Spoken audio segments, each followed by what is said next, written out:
السلام علیکم ورحمۃ اللہ وبرکاتہ۔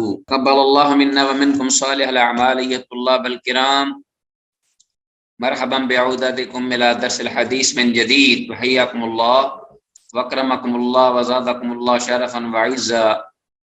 رب زدنی علما، رب اشرح لی صدری ویسر لی امری واحلل عقدۃ من لسانی یفقہوا قولی۔ عزیز طلباء، آج کا جو نیٹ ڈسٹرب کر رہا ہے، ممکن ہے آپ آن لائن رہیے گا، انشاءاللہ کوشش کریں گے، اللہ کرے یہ سبق جو ہے ہمارا مکمل ہو جائے۔ تو آپ سے کوآپریٹ چاہتا ہوں سلسلے میں، تو آپ شروع کرتے ہیں بفضل اللہ و بعونہ جل وعلا۔ آج کا یہ درس ایپیسوڈ نمبر 14 ہمارے پاس مشکات المصابیح کے سلسلہ دروس کا یہ 14واں سبق ہے، اور اس میں جو احادیث ہیں وہ آپ کے سامنے موجود ہیں، 2184 تا 2196۔ تو آتے ہیں بغیر کسی پر تکلف تمہید کے اپنی اصل جو ہمارے پاس پہلی حدیث ہے 2184، اور ظاہر ہے کہ یہ فضائل قرآن کے سلسلے میں احادیث ہیں، جن میں سے کچھ حصہ جو ہے پہلے اسباق میں گزر چکا ہے اور بقیہ آپ کے سامنے آ رہی ہے۔ عبداللہ بن عمر رضی اللہ عنہما سے یہ حدیث مروی ہے، قال قال رسول اللہ صلی اللہ علیہ وسلم، کہ رسول اللہ صلی اللہ علیہ وسلم نے ارشاد فرمایا، الا یستطیع احدکم ان یقرأ 1000 آیۃ فی کل یوم، کیا نہیں طاقت رکھتا تم میں سے کوئی ایک کہ وہ پڑھ سکے یا پڑھ لیا کرے 1000 آیت مبارکہ قرآن مجید کی، فی کل یوم روزانہ، ہر دن۔ قالو کہنے لگے صحابہ، ومن یستطیع کہ کون طاقت رکھتا ہے، ان یقرأ 1000 آیۃ فی کل یوم کہ روزانہ وہ 1000 آیت پڑھے۔ ظاہر ہے کہ خاصی زیادہ یہ تلاوت بنتی ہے 1000 آیات، جبکہ قرآن مجید کی کل آیات 6666 ہیں۔ تو قال آپ نے فرمایا، اما یستطیع احدکم ان یقرأ الہاکم التکاثر، کیا نہیں طاقت رکھتا تم میں سے کوئی ایک کہ وہ پڑھ لیا کرے یہ سورہ التکاثر، الہاکم التکاثر۔ تو گویا آپ صلی اللہ علیہ وسلم کا یہ فرمانا اس بات کی دلیل تھا، اس بات کی طرف رہنمائی تھا کہ گویا آپ نے سورہ مبارکہ کو پڑھ لینے کے بعد قرآن مجید کی 1000 آیت مبارکہ کا اجر و ثواب پا لیا۔ واللہ اعلم۔ رواہ البیہقی فی شعب الایمان، امام بہقی نے اس کو یعنی شعب الایمان میں اس حدیث کو ذکر کیا ہے، اور اس کی حدیث ضعیف ہے، کیونکہ سند میں عقبہ بن محمد بن عقبہ وہ راوی ہے جس پر محدثین نے جرح کی ہے، اور حدیث میں ومن یستطیع سے مراد یہ ہے کہ کون طاقت رکھتا ہے، یعنی کون اس کو معمول بنا کر پڑھتا ہے روزانہ، یہ مراد تھی، اور اتنی تعداد میں، اتنی کثرت سے۔ آگے ہمارے پاس حدیث نمبر 2185، وعن سعید بن المسیب مرسلہ، سعید بن مسیب رحمۃ اللہ علیہ سے مرسل، یہ روایت مرسل ہے اور درمیان میں صحابی کا ذکر نہیں، وہ نبی مکرم صلی اللہ علیہ وسلم سے براہ راست ذکر کرتے ہیں، اور سعید بن مسیب کبار تابعین میں سے ہیں، اور ان کی مراسیل کو بھی جو ہے قبول کیا گیا ہے۔ قال کہ نبی مکرم صلی اللہ علیہ وسلم نے فرمایا، من قرأ جس نے پڑھی قل هو اللہ احد سورہ اخلاص 10 مرات 10 بار، بنی لہ بہا قصر فی الجنہ، تو اس کے لیے اس قرات کی بدولت کے صلے میں جنت میں ایک پیلس قصر بنا دیا جائے گا، پیلس بنا دیا جائے گا۔ ومن قرأ 20 مرتن، اور جس نے 20 مرتبہ یہ سورہ اخلاص پڑھی، بنی لہ بہا قصران فی الجنہ، تو اس کے لیے یعنی 2 ایک کے بجائے پیلس جنت میں محل بنا دیے جائیں گے۔ ومن قرأها 30 مرتن، اور جس نے 30 مرتبہ یہ سورہ مبارکہ پڑھی، بنی لہ بہا 3 قصور فی الجنہ، تو اس کے بدلے میں اللہ اس کے لیے یعنی اس کے جنت میں 3 محل بنا دیے جائیں گے۔ تو گویا ہر 10 بار پڑھنے پر ایک پیلس جنت میں بنے گا۔ فقال عمر بن الخطاب، عمر بن خطاب رضی اللہ تعالیٰ عنہ کہنے لگے، واللہ یا رسول اللہ، اور اللہ کی قسم اے اللہ کے رسول صلی اللہ علیہ وسلم، اذن لنکثرن قصورنا، تب تو ہم بہت زیادہ اپنے محل بنا سکتے ہیں یا بنا سکتے ہیں۔ فقال رسول اللہ صلی اللہ علیہ وسلم، تب اللہ کے رسول صلی اللہ علیہ وسلم نے آگے سے ارشاد فرمایا اللہ اوسع من ذلک، کہ اللہ کی رحمت تو اس سے بھی وسیع تر ہے، اس سے بھی زیادہ اللہ تعالیٰ آپ کو عطا کر دے۔ رواه الدارمی، اور امام دارمی نے اس کو سنن الدارمی میں ذکر کیا ہے، حدیث 2185۔ اس حدیث کی سند بھی مرسل جیسا کہ ذکر ہوا ہے، سعید بن مسیب رحمہ اللہ کی جانب اس کی سند حسن ہے۔ تو گویا کہ یہ جو سند بیان ہوئی ہے یہ سعید بن مسیب رحمہ اللہ کی حد تک، یہ بہرحال اس میں انقطاع نہیں، اور جیسا کہ میں نے کہا ہے کہ یہ جو مرسل ہے یہ قبول کی جاتی ہے۔ اچھا جی، تو سورہ حاضہ کی فضیلت میں بہت سی دیگر احادیث بھی وارد ہوئی ہیں۔ تو خزینۃ الاسرار میں سورہ اخلاص کے تقریباً 20 نام ذکر کیے گئے ہیں، خزینۃ الاسرار۔ تو گویا کہ اس کی فضیلت میں کوئی شک و شبہ نہیں، اور دیگر بھی صحیح حدیث ہم نے پڑھی ہیں سلسلے میں کہ وہ تعدل ثلث القرآن، قرآن کا 1/3 اس کے برابر ہے۔ آگے آتے ہیں عزیز طلبہ، حدیث نیکسٹ ہے ہمارے پاس 2186 2186، وعن الحسن مرسلا، حسن بصری رحمۃ اللہ علیہ سے مرسل یہ روایت ہے۔ تو حسن بصری رحمہ اللہ بھی کبار تابعین میں سے ہیں، اور ان کے مرسل بھی جو ہے وہ اگنور نہیں کی جا سکتی۔ بہرحال ان النبی، بہرحال یہ ہے مرسل، ان النبی صلی اللہ علیہ وسلم قال من قرأ فی لیلۃ 100 آیہ، جس شخص نے ایک رات میں 100 آیات مبارکہ قرآن حکیم کی تلاوت کی، لم یحاجہ القرآن تلک اللیلہ، تو اس رات کے حوالے سے قرآن اس سے جھگڑا نہیں کرے گا۔ ومن قرأ فی لیلۃ 100 آیۃ، اور جس شخص نے ایک رات میں 200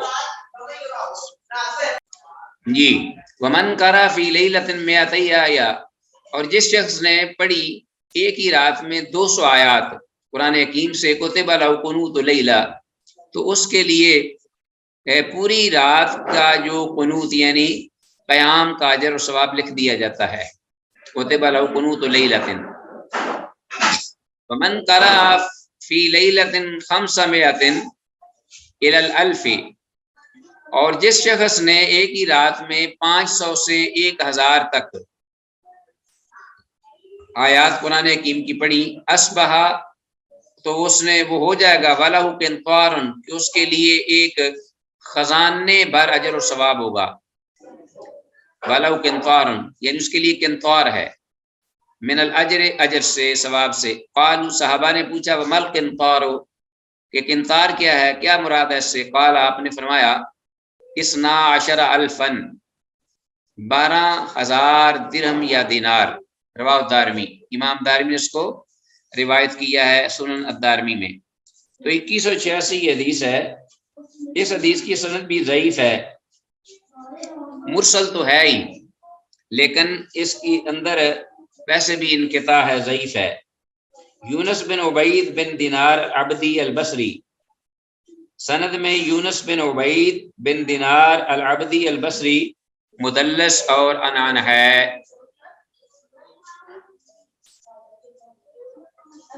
تو مرسل ہونے کے ساتھ ساتھ یہ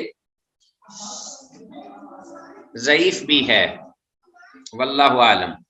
آگے ہمارے پاس عزیز طلباء اس کے بعد حدیث نیکسٹ 2187 2187، اور ایک نئے باب کے تحت یہ ذکر کی گئی ہے تو کتاب فضائل قرآن چیپٹر ہے اسی سلسلے میں، لیکن آداب التلاوہ و دروس القرآن، قرآن اور تلاوت قرآن کے آداب کا بیان اس میں ہوا ہے۔ تو یہ متفرق احادیث ہیں جن کا تعلق قرآن کے فضائل اور تلاوت قرآن کے اجر و ثواب سے ہے، مختلف احادیث مصنف نے دی ہیں۔ آتے ہیں ان کی جانب 2187 ابو موسیٰ الاشعری رضی اللہ تعالیٰ عنہ سے، پہلی فصل کے تحت یہ حدیث آئی ہے۔ قال قال رسول اللہ صلی اللہ علیہ وسلم، کہ رسول اللہ صلی اللہ علیہ وسلم نے ارشاد فرمایا تعاہدوا القرآن، قرآن مجید کے ساتھ تعلق وابستہ رکھو، تعلق قائم رکھو، گہرا تعلق رکھو۔ فوالذی نفسی بیدہ، اس ذات کی قسم جس کے قبضہ قدرت میں، جس کے ہاتھ میں میری جان ہے، لہو اشد تفصیًا، کہ یہ قرآن بہت زیادہ جلدی میں تیزی سے نکل جانے والا ہے سینوں سے، من الابل، اس اونٹ سے بھی بڑھ کر تیزی سے نکلتا ہے، فی عقولہا، جس کو کھلا چھوڑ دیا جائے اور وہ نکل بھاگے۔ تو اونٹ کے نکل جانے سے بھی زیادہ جب اس کو آزاد کیا جائے، قرآن مجید جو ہے وہ انسان کے دل و دماغ سے نکلتا ہے تیزی سے۔ تو آپ نے فرمایا کہ قرآن مجید کے ساتھ تعلق وابستہ رکھو، اس کے ساتھ اپنا تعلق قائم رکھو، اس کو پڑھتے رہا کرو، خاص طور پر حفاظ کے لیے ہے یہ حدیث۔ تو اب حدیث نمبر جو ہے 2188 ہمارے پاس موجود ہے، عبداللہ بن مسعود رضی اللہ تعالیٰ عنہ سے مروی ہے، قال، وہ کہتے ہیں، قال رسول اللہ صلی اللہ علیہ وسلم، کہ رسول اللہ صلی اللہ علیہ وسلم نے فرمایا، بیسا مال احدہم، تم میں سے کسی ایک کا یہ کہنا بہت ہی برا ہے، یا برا ہوگا، ان یقولا، یہ کہ وہ کہے، نسیت آیتا کیتا وقی، کہ میں فلاں فلاں قرآن مجید کی آیت جو ہے وہ بھول گیا، نسیت، چپ کریں، بل نسیا، بلکہ وہ یہ کہے کہ میں بلا دیا گیا، قرآن کی آیات کو میں بلا دیا گیا، یہ نہ کہے کہ میں بھول گیا، بلکہ کہا کہ میں بلا دیا گیا۔ وَاسْتَذْكِرُوا الْقُرْآنَ، اور قرآن کا دور کرتے رہا کرو، قرآن کو یاد کرتے رہا کرو، فَإِنَّ وَشَدُّ تَفَصِّيًا، اس لیے کہ وہ بہت زیادہ جلدی نکل جانے والا ہے، من صدور الرجال، حفاظ کے سینوں سے، من صدور الرجال، من النعام، چوپاؤں سے بھی بڑھ کر، اور چوپاؤں میں سر فہرست اونٹ ہے، جیسا کہ پہلی حدیث میں یہ ذکر ہوا ہے، اونٹ کو اگر کھلا چھوڑ دیا جائے تو وہ گیا، یہ گیا۔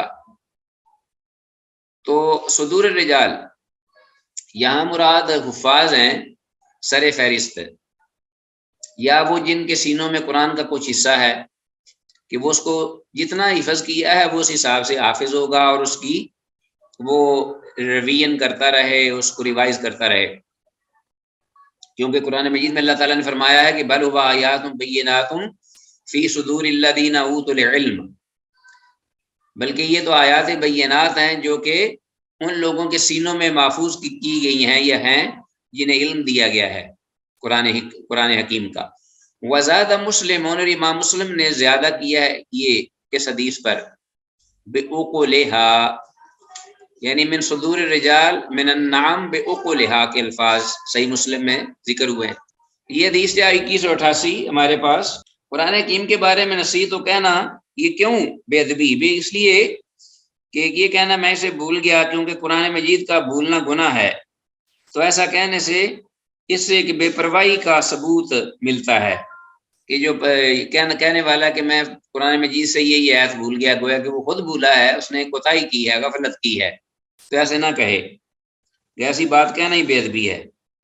اور خلاف شرع جو کام ہے، یعنی اس کو بھولنا، اس پر ایک قسم کی جرت ہے، تو اللہ تعالیٰ سے الفاظ بھی سننا پسند نہیں کرتا، بلکہ یہ کہے کہ نسیا، بلکہ وہ بلا دیا گیا، کہ شیطان نے اس کو بلایا ہے، وہ خود نہیں۔ آگے ہے ہمارے پاس 2189، عبداللہ ابن عمر رضی اللہ عنہما سے یہ روایت مروی ہے کہ ان النبی صلی اللہ علیہ وسلم قال، کہ اللہ کے نبی صلی اللہ علیہ وسلم نے ارشاد فرمایا، انما مثل صاحب القرآن، کہ یقیناً قرآن والا جو ہے، صاحب القرآن، حافظ قرآن یا قرآن کا عالم، کمثل صاحب الابل المعقلہ، اس کی مثال بندھے ہوئے جکڑے ہوئے اونٹ کی سی ہے، کمثل صاحب الابل المعقلہ، یعنی اس کی مثال جکڑے ہوئے اونٹ کے مالک کی سی ہے، صاحب الابل المعقلہ، کہ قرآن مجید یعنی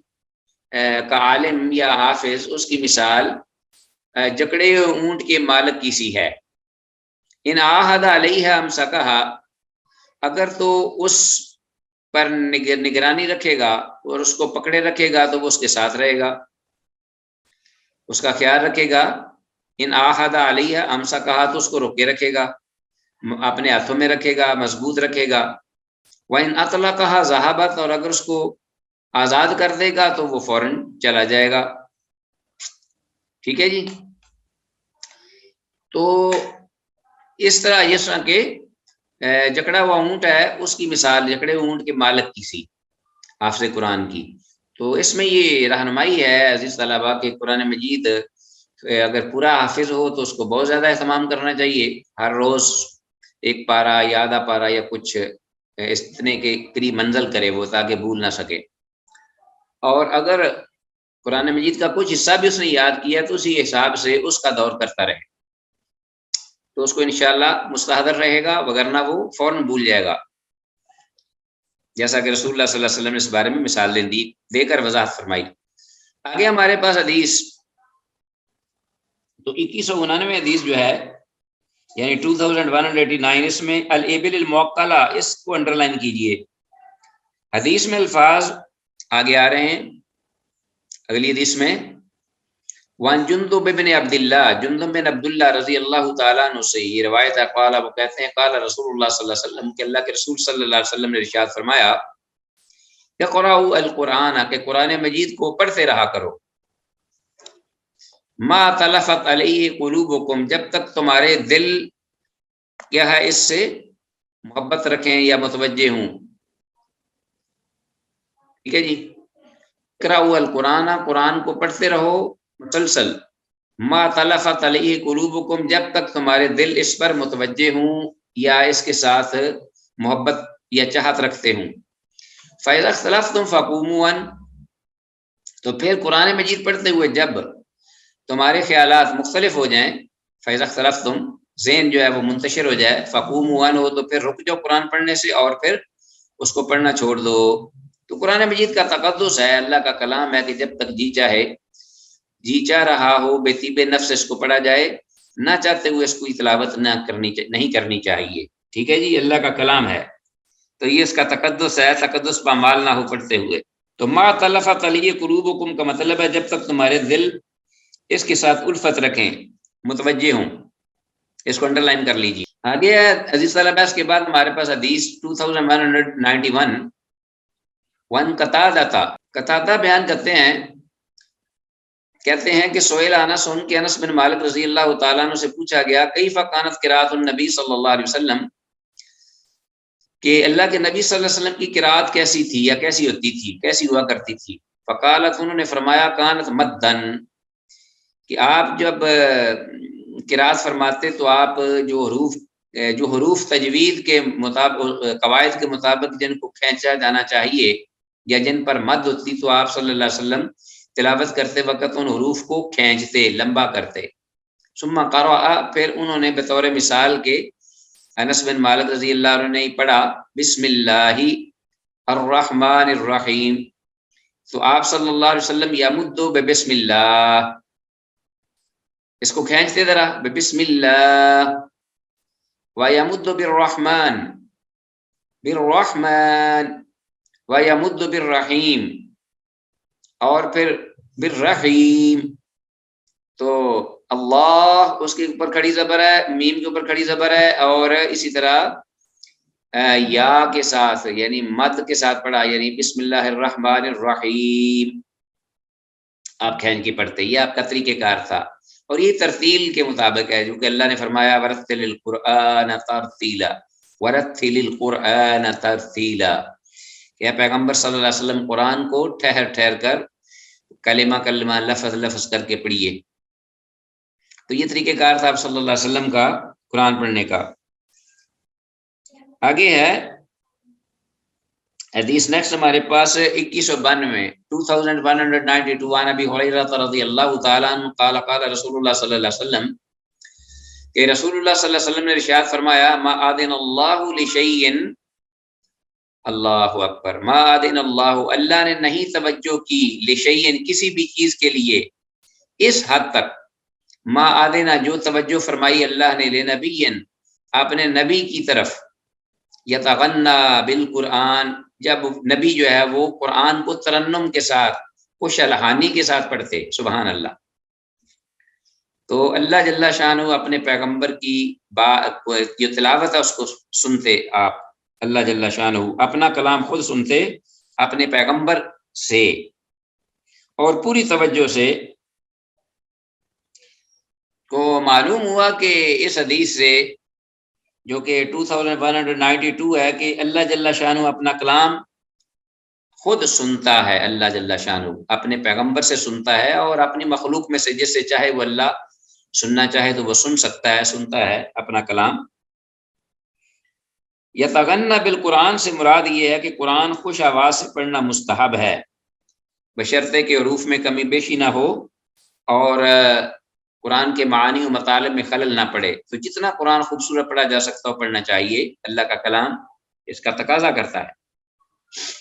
اگلی حدیث بھی اسی مفہوم میں ہے، الفاظ قدرے مختلف ہیں، اور ابو ہریرہ رضی اللہ تعالیٰ عنہ سے ہی مروی ہے، قال قال رسول اللہ صلی اللہ علیہ وسلم، کہتے ہیں کہ رسول اللہ صلی اللہ علیہ وسلم نے ارشاد فرمایا، ما آذن اللہ لشیء، اللہ نے نہیں اتنی توجہ سے کوئی چیز سنی، ما آذن لنبی، جو کہ توجہ سے اپنے پیغمبر کو سنا، ما آذن لنبی حسن الصوت، خوبصورت آواز میں، بالقرآن، قرآن کے ساتھ، قرآن کی تلاوت کے وقت خوبصورت آواز کے ساتھ، یجہر بے، جب قرآن پیغمبر بلند آواز سے پڑھتے تو اللہ جل شانہ خود کان لگا کر اپنے پیغمبر کی قرات کو سنتے، توجہ سے سنتے۔ جب آپ بلند آواز سے خوشالانی کے ساتھ قرآن پڑھتے تو عزیز طلبہ، اس حدیث میں آذینا اور سامعہ یہ دونوں، ان کے معنی لغت میں سننے کے ہیں، ٹھیک ہے جی، سننے کے لیے آذینا، یہ بھی بمعنی سامع، سنیں، ما سمع اللہ لشیء، ما آذن اللہ لشیء بمعنی سمع، سننا، اور یہ اللہ تعالیٰ کی صفات میں سے ایک صفت ہے سننا، اللہ سمیع ہے، بصیر ہے، یہ اس کی صفت ہے سننا، اللہ سنتے ہیں۔ باقی کس طرح سنتے ہیں؟ جو جس طرح اس اللہ کی ذات کے شیان شان ہے۔ مومن کو اس پر بلا کیف ایمان لانا ضروری ہے۔ ہم سب کو اہل ایمان کو اس وقت تک ان کا ایمان مکمل نہیں ہوگا جب تک اللہ جل شانہ کو ان کی جو صفات ہیں ان کے سمیت تسلیم کیا جائے، مانا جائے، ایمان رکھا جائے، اور یہ بھی کہ یہ صفات ایسے ہی ہیں جس طرح اس کی ذات کی شیان شان ہے، اور ان میں سے ایک سننا بھی ہے۔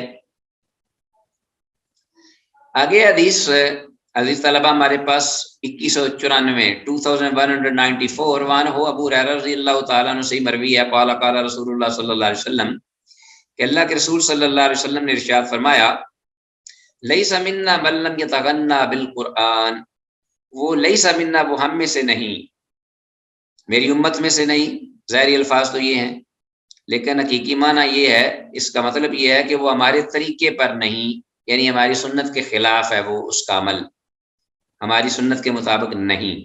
من لم یتغنی بالقرآن، جو قرآن کو خوش الحانی سے، خوش آواز سے نہیں پڑھتا۔ تو اس سے معلوم ہوا کہ یہ جو وعید ہے کہ وہ ہم میں سے نہیں، ہمارے طریقے پر نہیں، مطلب یہ ہے کہ یہ سنت ہے، قرآن اگر کوئی خوبصورت آواز میں پڑھ سکتا ہے تو اس کو پڑھنا چاہیے، کوشش کرنی چاہیے، جس کو اللہ نے آواز دی، جس کو نہیں بھی دی وہ کوشش کرے، اور کوشش میں اللہ اس کو اجر دے گا، قرآن کو اچھا پڑھنے کی کوشش کرے۔ یہ 2194 حدیث۔ آگے ہے عزیز طلبہ، اس کے بعد ہمارے پاس حدیث نمبر 2195 2194 عبداللہ بن مسعود رضی اللہ تعالیٰ عنہ سے مروی، یہ بڑی معروف حدیث ہے، اور عموماً یہ ذکر کی جاتی ہے محراب و منبر سے، اور خود جو جمعہ کے خطبات میں بھی اور دروس میں بھی، بہت ہی پیاری حدیث ہے۔ عبداللہ بن مسعود رضی اللہ تعالیٰ عنہ سے مروی ہے، جو قرآن کے قاری بھی تھے، عالم بھی تھے، سبحان اللہ، اور بڑے جلیل القدر صحابی۔ قال، کہتے ہیں، قال علی رسول اللہ صلی اللہ علیہ وسلم وہو علی المنبر، کہ رسول اللہ صلی اللہ علیہ وسلم نے مجھے یہ بات فرمائی، اور آپ صلی اللہ علیہ وسلم اس وقت منبر پر جلوہ افروز تھے۔ اقرأ علیہ، کیا عبداللہ میرے سامنے قرآن حکیم کی تلاوت کیجئے۔ قل، تو میں نے کہا، اقرأ علیکہ، کہ میں آپ کے سامنے تلاوت کروں، پڑھوں قرآن، وعلیکہ انزل، اور آپ کی ہستی پر اس قرآن کو اتارا گیا اور میں پڑھوں۔ قال، آپ نے فرمایا، انی احب، بے شک میں پسند کرتا ہوں، ان اسمعہ من غیری، کہ میں اس قرآن کو اپنے علاوہ دوسرے کسی سے سنوں۔ تو آپ رسول اللہ صلی اللہ علیہ وسلم نے جب یہ رغبت تھا، اور یہ جب اس قسم کی گفتگو فرمائی، تو عبداللہ بن مسعود رضی اللہ عنہ تیار ہوئے اور انہوں نے پورے سوز سے قرآن کو پڑھا. فقرات، کہتے ہیں کہ پھر میں نے پڑھا کیا؟ سورۃ النساء، سورہ نساء کو پڑھا.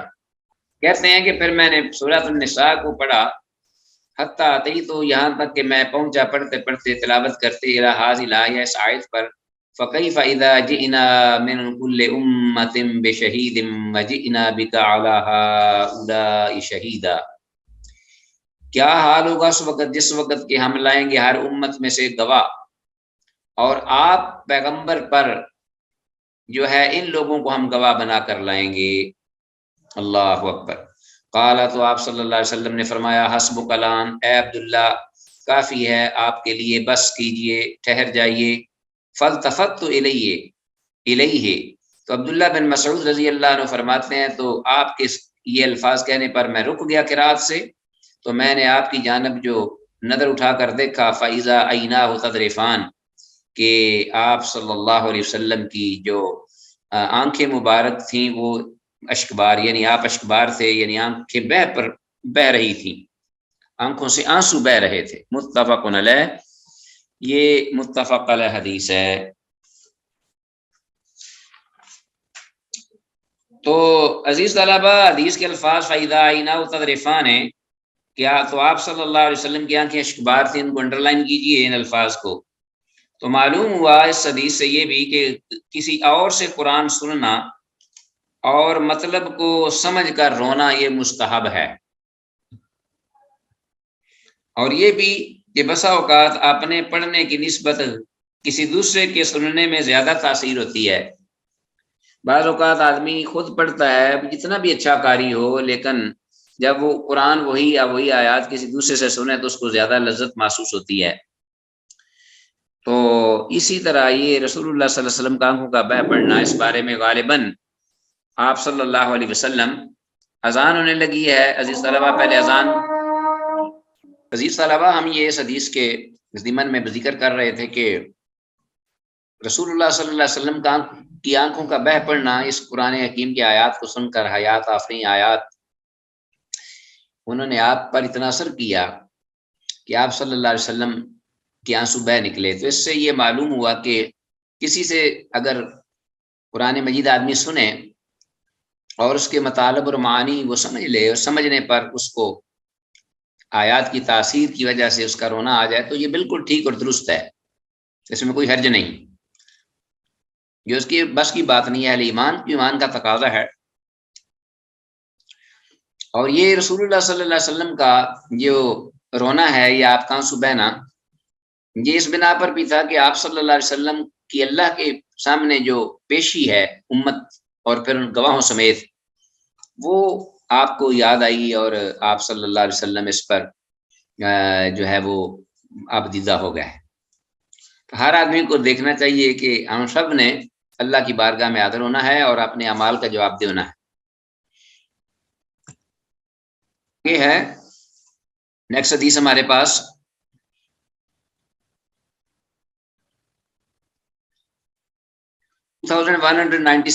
یہ انس بن مالک رضی اللہ تعالیٰ عنہ سے ہی مروی ہے. کالا، وہ کہتے ہیں کہ کالا رسول اللہ صلی اللہ علیہ وسلم، رسول اللہ صلی اللہ علیہ وآلہ وسلم نے فرمایا لأبی بن کعب، ابی بن کعب رضی اللہ تعالیٰ عنہ سے. ابی بن کعب بھی جیسا کہ آپ جانتے ہیں کہ یہ بھی امت کے بہت بڑے قاری، عالم اور حافظ تھے، قرآن حکیم کے ماہر. تو رسول اللہ صلی اللہ علیہ وسلم نے فرمایا ابی بن کعب رضی اللہ تعالیٰ عنہ کو، ان اللہ کا بے شک اللہ نے ہمارا نے مجھے حکم دیا ہے ان اقرأ علیک القرآن، کہ میں آپ کے سامنے قرآن پڑھوں. سبحان اللہ. قالا، کہنے لگے کون؟ ابی بن کعب سن کر، کیا اللہ سمانی لک، کیا اللہ جل شانہ نے آپ کے سامنے میرا نام لیا ہے؟ قالا، آپ نے فرمایا نام، ہاں. قالا، تو ابی بن کعب رضی اللہ عنہ کہتے ہیں وقت ذکرت عند رب العالمین، اور تحقیق کیا میرا ذکر کیا گیا ہے جہانوں کے پروردگار کے ہاں. قالا، آپ صلی اللہ علیہ وسلم نے فرمایا نعم، ہاں. فضرفت عیناہ، تو یہ سن کر ابی بن کعب رضی اللہ عنہ کی دونوں آنکھیں بہہ پڑی، یعنی آنکھوں سے آنسو رواں ہو گئے۔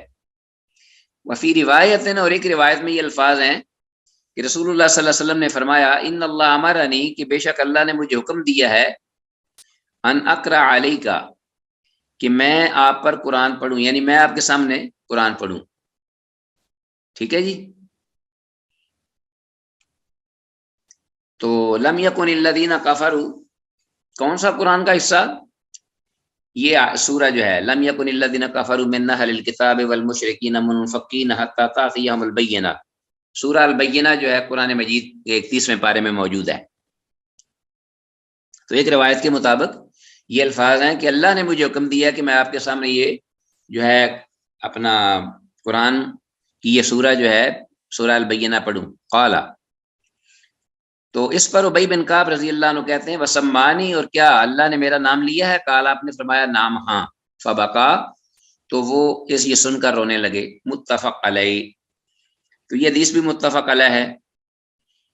تو عزیز طلبہ دیکھیے ذرا کہ ایک تو ابی بن کعب رضی اللہ تعالیٰ عنہ کا اس میں شرف اور اس میں ان کا جو اپنا ہے بزرگی، یہ ثابت ہوتی ہے اللہ کی بارگاہ میں وہ کتنے محبوب تھے، اللہ کے پیغمبر کے ہاں وہ کتنے محبوب تھے، اور یہ بھی کہ یہ سارا کمال اور شرف غالباً جیسا کہ دوسرے صحابہ بھی تو تھے ہی، قرآن حکیم کو پڑھنے پڑھانے کی وجہ سے تھا معاملہ، کہ آپ قرآن مجید کو پڑھتے، قرآن سے اللہ کے کلام سے محبت رکھتے اور ان کو سیکھتے، اچھے انداز سے پڑھتے تھے۔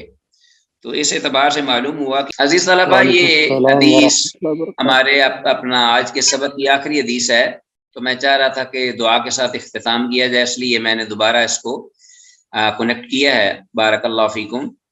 تو حدیث جو ہم پڑھ رہے تھے حضرت ابی بن کعب رضی اللہ تعالیٰ عنہ کے حوالے سے، بڑی ہی یہ حدیث اہم ہے قرآن مجید کے فضائل کے حوالے سے، اور اس میں بڑے دروس اور ہمارے لیے عبر و نصائح ہیں۔ اور یہ بھی سیدنا ابی بن کعب رضی اللہ تعالیٰ عنہ کا رونا بھی آدرو تشکر کے اور خوشی کے تھا، جس طرح کہ رسول اللہ صلی اللہ علیہ وسلم کے آنسو نکلے کہ رہے نصیب مجھ مشتاق کے کہ رب الافلاق نے میرا نام لیا۔ تو حقیقت میں یہ قرآن سے الفت اور نبی مکرم صلی اللہ علیہ وسلم کی اتباع کا نتیجہ تھا۔ تو اس کے ساتھ ہی آج کا یہ ہمارا یہ سبق جو ہے اختتام پذیر ہوتا ہے۔ اللہ کی توفیق سے جو کچھ کہا ہے اس دعا کے ساتھ، جو کچھ سنا ہے، جو کچھ سمجھا ہے، اللہ اس پہ عمل کی توفیق دے، اور منو ان اس کو آگے دیگر امت کے افراد تک کنوے کرنے کی ہمیں توفیق مرحمت فرمائے۔ ھذا ما عندی واللہ اعلم بالصواب۔ السلام علیکم ورحمۃ اللہ وبرکاتہ۔